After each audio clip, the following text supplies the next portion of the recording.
Hey guys, so will you miss the Volkswagen Passat? Yes, unfortunately it's not a rumor. It has been confirmed by Volkswagen. They are ceasing the production in 2022 model year of the Passat. Is the last model year that's going to go on sale, at least in the United States. So the 2022 Volkswagen Passat right here, this is the limited edition model. Today I'm going to take you on the tour of it. I found this at Bob Bo's Volkswagen in Bradenton, Florida. Guys were nice enough as always to let me film it, so I put a link out to their website in the description of this video. Check them guys out. They still have a few left, so if you're interested in owning one of the limited, very limited production vehicles, check them out. Let's get back to the video.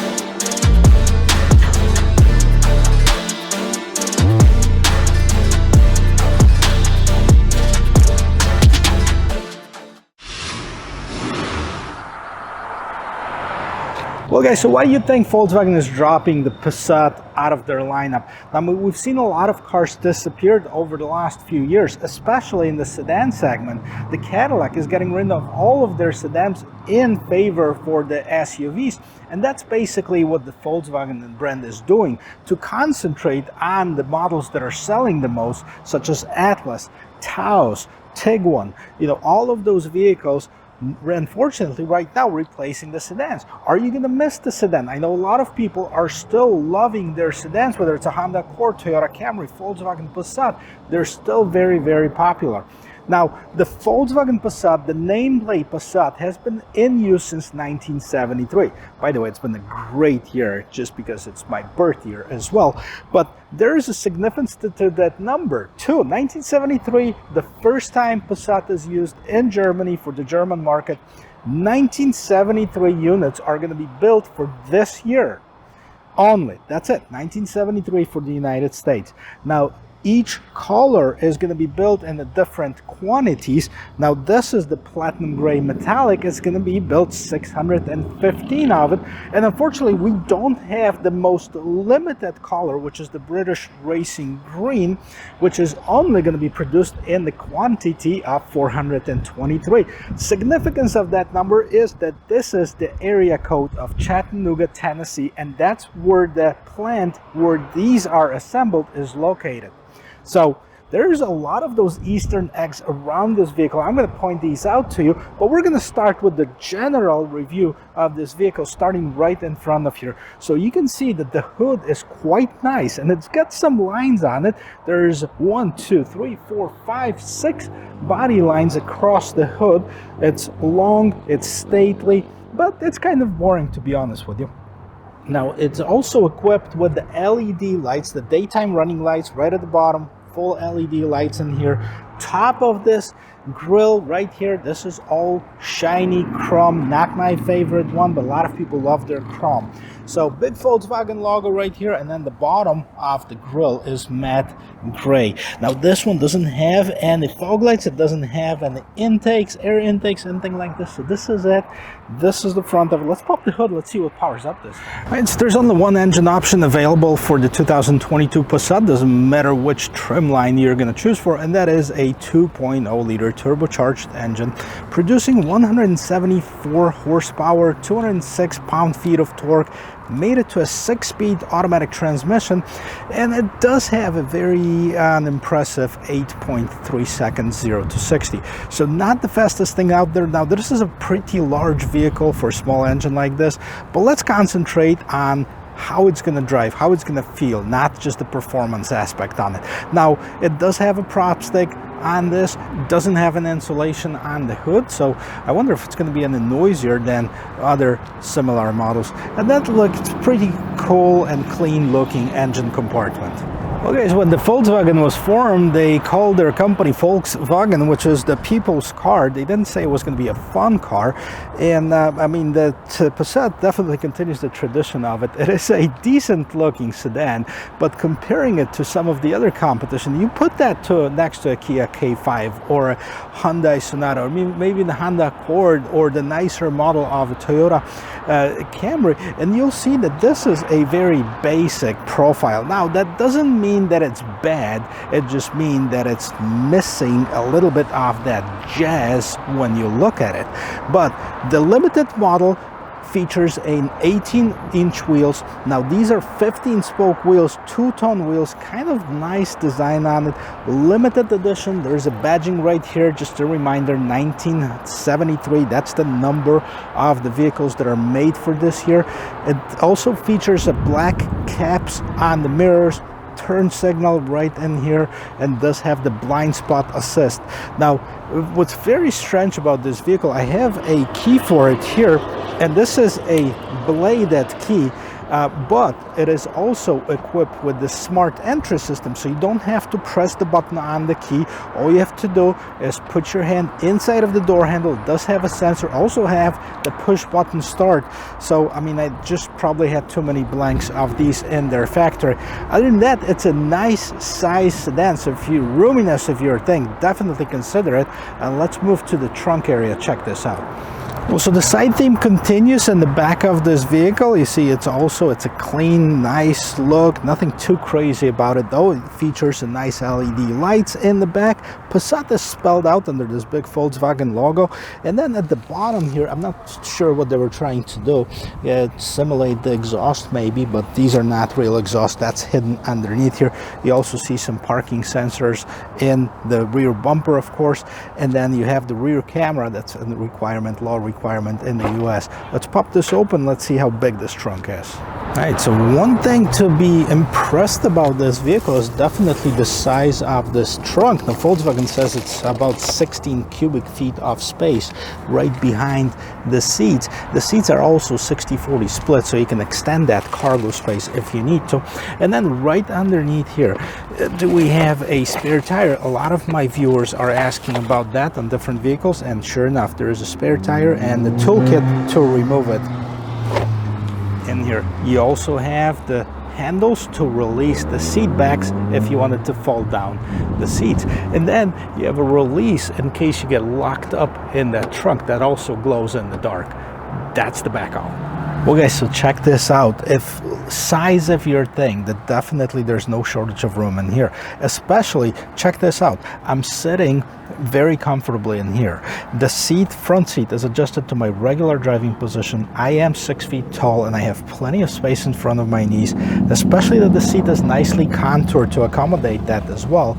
Plenty of shoulder room, a few inches above my head for the headroom, so no shortage of room definitely in here. As far as the interior, it is a typical Volkswagen. Let's love it or hate it. Let's check this out together. All right, so let's start with the door in here. Nothing too crazy. It does have the simulated wood trim, and then everything else is hard plastic materials with the exception of this soft cushion for your armrest. Now, as far as the rest of the interior, I already showed you how much room we have in the seats. The seats are fairly comfortable. They're not overly plush or anything like this, but you know, they're not stiff either. You have some cup holders. This is a brand new vehicle, so it's still closed up. And then in the middle here, this vehicle also features a heated rear seat and does have the 3 heated positions in here, regular vents, and then the USB ports.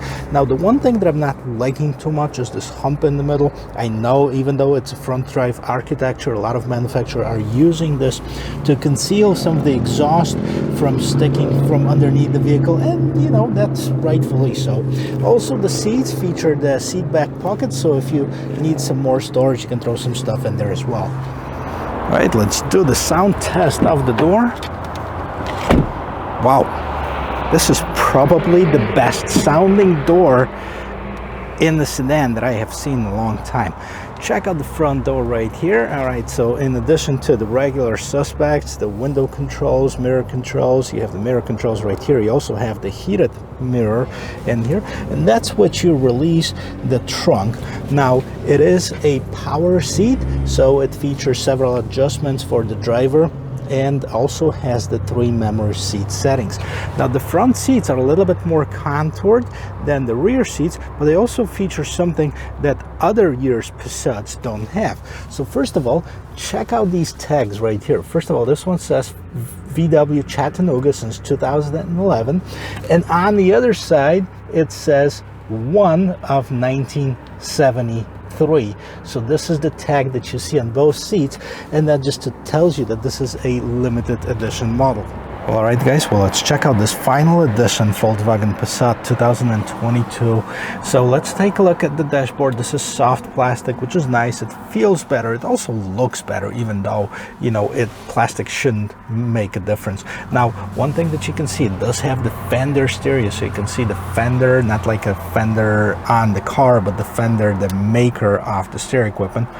And then you have this vents, and then the trim that continues, kind of like we've seen that on the Honda Civic, I believe. That's not a bad feature to have. And the simulated wood trim. And then this is hard plastic, less touchy material. And then let's take a look at the steering wheel, multi-function steering wheel. You have some controls for your adaptive cruise control, which is standard on this vehicle. You have your volume controls, and then you have controls over at some of the options in the instrument cluster. On the left hand side of the steering wheel, you have the automatic lights and the light dimmer. Now, I have this vehicle off. I'm going to start it on, and I'll tell you why. Is because it's super low on gas. By the way you start this vehicle is right here. Foot on the brake. Let's start it up. Let's see what happens. And we can close the door and turn the AC on right here. So on the left hand side, tachometer, right hand side, speedometer, pretty standard. A very small, I think it's maybe 3-4 inches screen in the middle. And then you have just very basic options that we can go through some of them. So you have your settings, assistance, park, language, MFI data, convenience, lights and vision, and time. So while everything, a lot of them are self-explanatory, let's just take a look at the assistance features. So you can see this is a lane assist, front assist, adaptive cruise control. So those are the features that you can either turn on or off by selecting it or deselecting it. And you go back in here and you can see the vehicle status. See, please refuel, range 5 miles.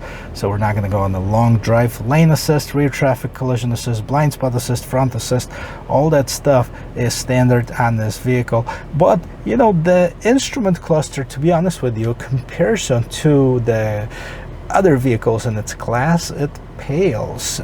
Most of them have the electronic display and have definitely more features on it.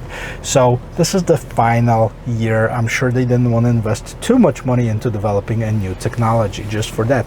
Now, it also features an 8-inch screen. Now, this is on that limited model. The regular one has a 6-inch screen. Let's turn this on and let's see what hides in here. I'll turn the volume down, even though I listened for a little bit to that Fender stereo. It's good. And we've seen this system in some of the other Volkswagens as well. So you have your shortcuts. This is all on screen. Radio, media, phone, voice control. Okay, so these are your voice operations examples. And then on the other side, you have navigation, okay, which can you make this a full screen navigation? No, I don't want the route. The destination is on the limited access road. Thank you, but the destination is in the direction shown. Thank you.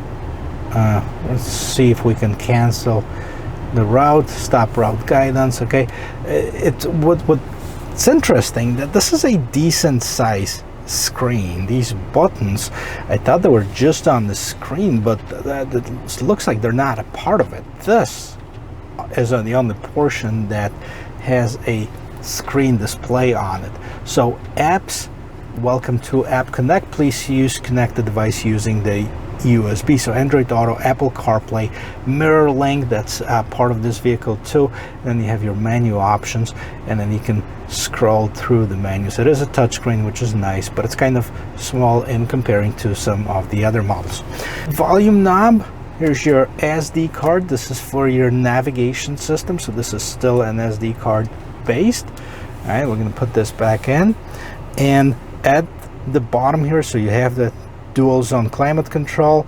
You can have different settings for the driver passengers. This is where you adjust your temperature. These are shortcuts for your heated seats. Now you also have your hard buttons for the rest of the climate control, and then you have your knobs for the climate control as well. So this is all your climate control settings.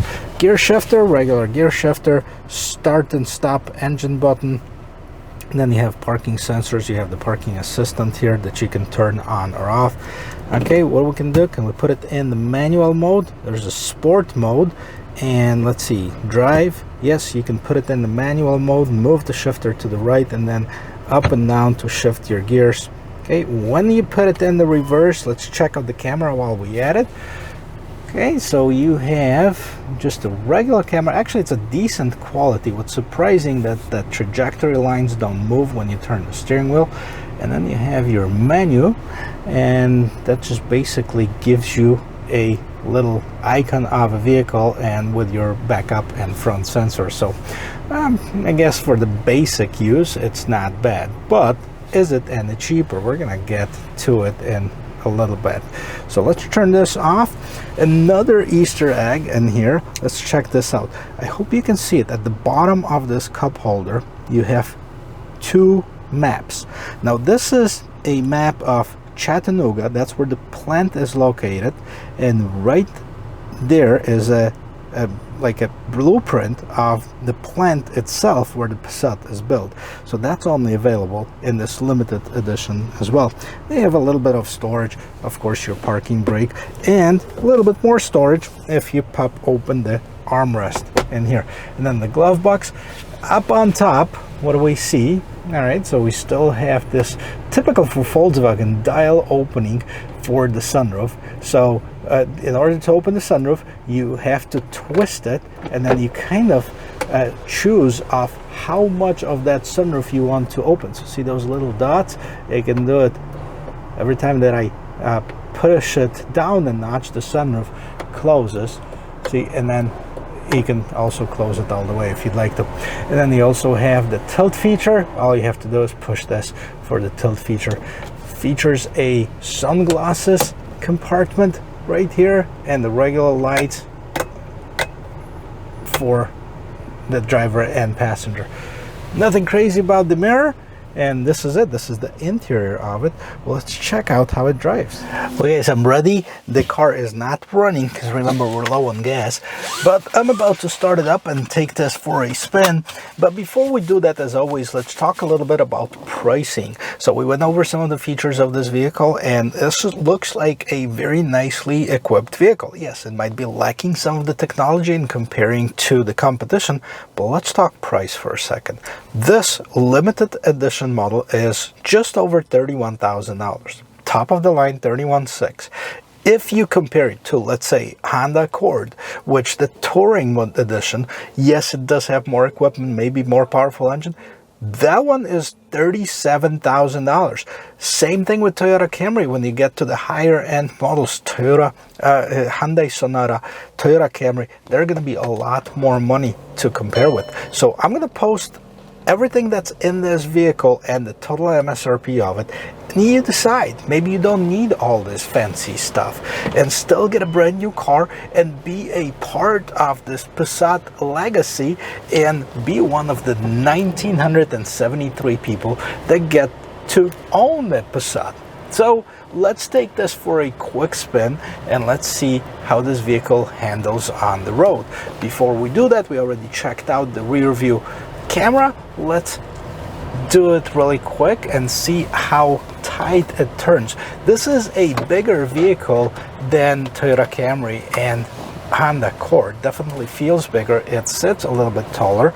So turn the steering wheel all the way, and 1, 2, 3, before, it's actually surprisingly tight maneuvering on this Passat, so not bad at all. It does have good visibility.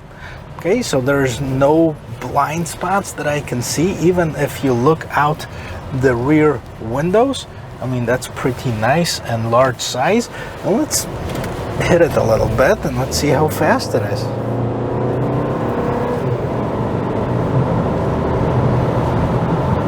Okay. I mean, it does get you up and going. I mean, it's not going to break any records. Remember, it's just over 8 seconds, 0 to 60, so definitely on the slower side.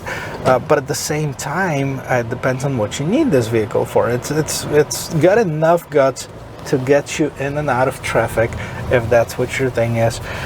But like I said, it's not going to be the most performance-based vehicle that there is. And as far as the overall feel of this Passat, it's pretty base. I mean, it feels like it looks. It's a little bit stiffer. Seats are comfortable, actually. There's no complaints about it. There's no engine noise. I was afraid when I was talking about this insulation and underneath the hood, there's no excessive engine noise that's coming into the cabin. Very simple display here as far as the instrument cluster, but it's readable. If you don't need anything crazy and just a basic navigation, you have all of that stuff in there.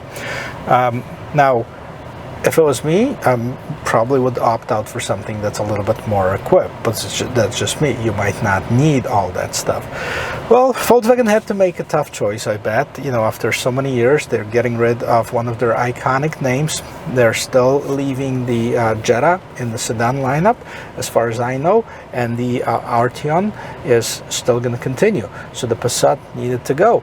Now, right now, with the SUVs market being the dominant market in the automotive industry, 1 out of every 5 cars only is a sedan. Everything else is an SUV. So to continue on that path, it wouldn't be very good business decision, in my opinion. Well, let me know what you think, if you're gonna miss the Passat or not, if you didn't even know they were still producing it. There's some people like that, I'm sure, as well. But, you know, to me, it's always gonna be a vehicle that I remember from my youth.